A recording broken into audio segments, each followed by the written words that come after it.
Injection വെക്കാൻ പോവാണ്. അപ്പൊ സമയമില്ലാത്തതുകൊണ്ട് ഞാൻ എന്ത് ചെയ്ത് വീട്ടിലത്തെ പുട്ടിന്റെ ഇതിലാക്കി കൊണ്ടുവന്നു. അയ്യോ ഏതൻ ഇവിടെ പാപ്പിന്റെ കൂടെ ഇരിക്കുകയാണ്. Hello hello hello. പിന്നെ പാപ്പനാണ് വണ്ടി ഓടിക്കുന്നത്. നമ്മള് ഏത് ഹോസ്പിറ്റലിലേക്കാ പാപ്പ പോണേ? അംഗനവാടിയോ? സത്യം അംഗനവാടിയിൽ ഇഞ്ചക്ഷൻ വെക്കൂ? അംഗനവാടിന്നാണ് നമ്മൾ ഇഞ്ചക്ഷൻ വെക്കണേ. വീടുവിട്ടിന്റെ അംഗനവാടിന്നാണ് നമ്മൾ ഇഞ്ചക്ഷൻ വെക്കണേ. അച്ഛമ്മയാണ് എനിക്ക് ചായ ഒക്കെ തരുന്നേ.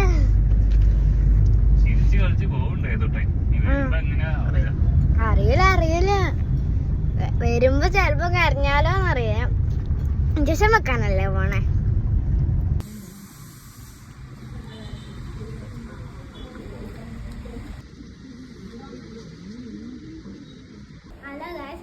അപ്പൊ ഞാനിപ്പോ പാപ്പന്റെ ഷോപ്പിലാണ്. പേരൂട്ടന്റെ സൂചി വെക്കല് കഴിഞ്ഞ് അംഗനവാടിയിൽ ഞങ്ങൾ സൂചി വെച്ചത്. അപ്പൊ അംഗനവാടിന്ന് കുറെ അംഗനവാടി കുട്ടികൾ സൂചി വെച്ച് കരഞ്ഞു വരുന്നുണ്ട്. അപ്പൊ ഞാൻ വിചാരിച്ചു ഇവൻ ആക്റ്റീവ് ആയതുകൊണ്ട് ഇവൻ കരയൂലാന്ന് വിചാരിച്ചു.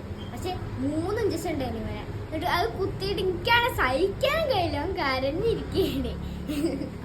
അത്രയും വലിയ കരച്ചിൽ അവൻ കരുതുന്നത് ഞാൻ ദൂരമായിട്ടും കണ്ടില്ല. കരഞ്ഞപ്പം തന്നെ കരച്ചിൽ നിർത്തി. ഇനി രാത്രി പനിക്കോന്ന് അറിയില്ല. പിന്നെ എനിക്കൊരു വലിയ ഇഞ്ചക്ഷൻ ഉണ്ട്. 10ാം വയസ്സിൽ എനിക്ക് ശരിക്കും വലുതാവണ്ടാന്ന് ആഗ്രഹം. ഇഞ്ചക്ഷൻ വെച്ചോടാ.